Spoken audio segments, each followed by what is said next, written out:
శ్రీ గురుభ్యో నమః. సర్వమంగళమాంగళ్యే శివే సర్వార్ధసాధికే శరణ్యే త్ర్యంబకే గౌరీ నారాయణీ నమోస్తుతే. ఈ చైత్రమాసంలో వచ్చేటటువంటి వసంత నవరాత్రుల్లో 9వ రోజున చేసేటటువంటి యాత్ర మహాలక్ష్మి గౌరీదేవి యొక్క ఆలయ దర్శనం. కాశీ విశ్వనాథ్ ఆలయానికి పశ్చిమ దిశగా సుమారు 1.5 కిలోమీటర్ల దూరంలో లక్సా ప్రాంతంలో లక్ష్మీకుండ్ అనేది కలదు. అంటే లక్ష్మీకుండం ఒక కోనేరు అన్నమాట. దీనికి సమీపంలో మహాలక్ష్మి గౌరీ మందిరం ఉంటుంది. కాశీఖండంలోని 70వ అధ్యాయంలో దీని ప్రస్తావన ఉన్నది. వసంత నవరాత్రుల్లో 9వ రోజు అంటే చివరి రోజు మహాలక్ష్మి గౌరికి అంకితం చేయబడింది. మందిర గర్భాలయంలో మాతా లక్ష్మి, అలాగే మాతా కాళీ, మాతా సరస్వతి ముగ్గురు దేవతలు ఉన్నారు. ప్రాథమిక విగ్రహాలను లోహపు ముసుగులు, దుస్తులు, నగలు, పూలదండలతో అలంకరిస్తూ ఉంటారు. మహాలక్ష్మి గౌరీని పూజించటం వల్ల సంపదతో పాటు సకల సిద్ధులు పొందుతారు అని భక్తులలో ఒక విశ్వాసం ఉన్నది. ఈ ప్రాంతమంతా మహాపీఠంగా పరిగణించబడుతుంది. కాశీలోని అన్ని శక్తిపీఠాలలో మహాలక్ష్మి పీఠం అత్యంత శక్తివంతమైన పీఠంగా పరిగణించబడుతుంది. మహాలక్ష్మి గౌరీ మందిరం ప్రవేశ ద్వారం దగ్గర మయూరీదేవి, మందిర ప్రాంగణం వెనుక భాగంలో శిఖీచండీదేవి ఉన్నారు. వీరితో పాటు మరో 2 దేవతా విగ్రహాలు కూడా ఉన్నాయి. యాత్రికులు ముందుగా లక్ష్మీకుండంలో స్నానమాచరించి మహాలక్ష్మి గౌరీదేవిని పూజించాలి. 16 రోజుల ఉపవాసం మరియు నిర్దిష్ట కర్మలు చేయటం వల్ల సంతానం పొందాలి అనే కోరిక నెరవేరుతుంది అని చాలామంది స్త్రీలు నమ్ముతారు. ప్రతి శుక్రవారం భక్తులతో సందడిగా ఉంటుంది. చైత్రమాసంలోని వసంత నవరాత్రుల సందర్భంగా మహాలక్ష్మి గౌరీ మందిరం చాలా రద్దీగా ఉంటుంది. కాశీఖండం 70వ అధ్యాయం ప్రకారం లక్ష్మీకుండ దగ్గర మహాలక్ష్మి ఉంది. భక్తులు లక్ష్మీకుండంలో స్నానం చేసి మహాలక్ష్మిని పూజించాలి. భక్తులు తమ పితృదేవతలకు కర్మకాండలు నిర్వహించి పేదలకు దాన ధర్మాలు చేయాలి అని కూడా అందులో వివరించబడి ఉంది. తద్వారా వారు మహాలక్ష్మి అనుగ్రహం పొందుతారు అని కూడా వివరించబడి ఉంది. అయితే అదే కాశీఖండంలో 70వ అధ్యాయంలో 60వ శ్లోకం ఏం చెప్తోంది?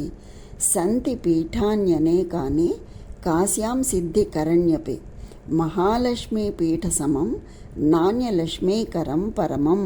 అంటే కాశీపురిలో సిద్ధిని అంటే ప్రాప్తాన్ని ప్రసాదించే పీఠాలు అనేకం ఉన్నప్పటికీ మహాలక్ష్మి పీఠం వలె అంతిమ శ్రేయస్సును ప్రసాదించగలది మరొకటి లేదు అని అర్థం. మహాలక్ష్మిని క్రమం తప్పకుండా పూజించే భక్తులు అన్ని రకాల సిద్ధులను అంటే దైవశక్తులను మరియు విజయాలను కూడా పొందుతారు. మహాలక్ష్మి ఎల్లప్పుడూ వారి ఇళ్లలో కొలువై ఉంటుంది. ఇక్కడ మహాలక్ష్మి సంపద శ్రేయస్సుకు ప్రతీక. ఇంకా 100వ అధ్యాయంలో కాశీఖండంలో ఏం చెప్తారు? నవగౌరీ యాత్ర అంటే నవగౌరీ యాత్రను అంటే 9 గౌరీదేవి యొక్క మతపరమైన యాత్ర గురించి నిర్దేశించింది. ఇంకా మహాలక్ష్మి ఈ నవగౌరీ యాత్రలో మహాలక్ష్మి 9వ గౌరీ. అయితే ఈ తల్లిని పూజించుకోవడానికి ఆ ఆలయం తెరిచి ఉంచే సమయాలు ఏమిటి అంటే ఉదయం 6 గంటల నుంచి మధ్యాహ్నం 1 గంట వరకు, మరలా సాయంత్రం 5 గంటల నుండి రాత్రి 10 గంటల వరకు తెరిచి ఉంటుంది. ఉదయం సాయంత్రం 2 పూటల హారతి ఉంటుంది. చివరిగా జీవితంలో స్థిరమైన లాభాల కోసం మహాలక్ష్మి గౌరీని పూజించాలి. వారణాసిలోని లక్ష్మీకుండ ప్రాంతంలో మహాలక్ష్మి ఆలయం చుట్టూ కేంద్రీకృతమై ఉంది.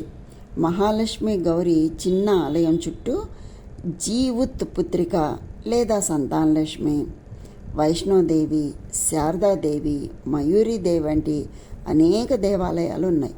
సమీపంలో ఒక చండీ మందిరం కూడా ఉంది. ఈ లక్ష్మీకుండ్ ప్రాంతం మొత్తం శక్తిపీఠంగా వ్యవహరిస్తారు. ఈ లక్ష్మీకుండ్ అనే చెరువులో అంటే ఆ కొలను గుడికి దగ్గరలో ఉంది. దానిని శుభ్రంగా ఉంచుకుంటే అక్కడ కూర్చుని ధ్యానం చేయటానికి అది ఒక అందమైన ప్రదేశం అవుతుందని అంటారు. అలాగే ధ్యానం కూడా త్వరగా సిద్ధిస్తుందని కూడా చెప్తూ ఉంటారు. రామకుండు మరియు సీతాకుండు కూడా దగ్గరలోనే ఉన్నాయి అని చెప్తారు.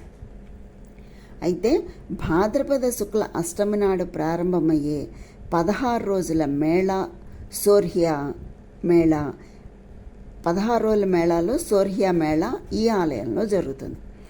మహాలక్ష్మి ఆదిశక్తి, ఆమెలో 3 గుణాలు ఇమిడి ఉన్నాయి. మహాలక్ష్మి ఆదిశక్తి, ఆ తల్లిలో 3 గుణాలు ఇమిడి ఉన్నాయి. అందుకే ఈ మూర్తిని 3 గుణాలకు ప్రతీకగా 3 ముఖాలతో చూపిస్తారు. ఆ తల్లి 3 ముఖాలు కలిగి ఉంటుంది. 9వ రోజున మహాలక్ష్మి గౌరీ పూజలు నిర్వహిస్తారు. కాలభైరవ ఆలయం సమీపంలోని గోల్ఘర్ ప్రాంతంలో కొలువు తీరినటువంటి సిద్ధిదాత్రి దేవిని కూడా ఈ రోజున పూజించుకుంటారు. ఈ విధంగా కాశీలోని ఈ 9 గౌరీ దేవులను దర్శించుకోవటానికి చైత్ర నవరాత్రుల సమయం ఉత్తమమైనది అని చెప్తారు. వాటన్నింటినీ ఒకే రోజులో సందర్శించడానికి ఉత్తమమైన సమయం ఏ నెలలో అయినా సరే వచ్చేటటువంటి శుక్లపక్ష తృతీయం. ఈ తిథిలో ఆ అన్ని దేవాలయాలను ఒక్కరోజు సందర్శించుకోవచ్చు. ఏ నెలలో అయినా సరే శుక్లపక్ష తృతీయ నాడు 9 గౌరీ దేవులను దర్శించుకోవచ్చు. లేదా చైత్ర నవరాత్రుల్లో రోజుకి ఒక గౌరీదేవిని దర్శించుకొని ఈ 9 రోజుల యొక్క యాత్రను పూర్తి చేస్తారు. ఈ దేవాలయాల్లో మంగళవారాలు, శుక్రవారాలు ముఖ్యంగా రద్దీగా ఉంటాయి. ఇవన్నీ చిన్న దేవాలయాలు, చాలా వరకు ఇతర దేవాలయాలతో కలిసి ఒకే ప్రాంగణంలో ఉంటాయి.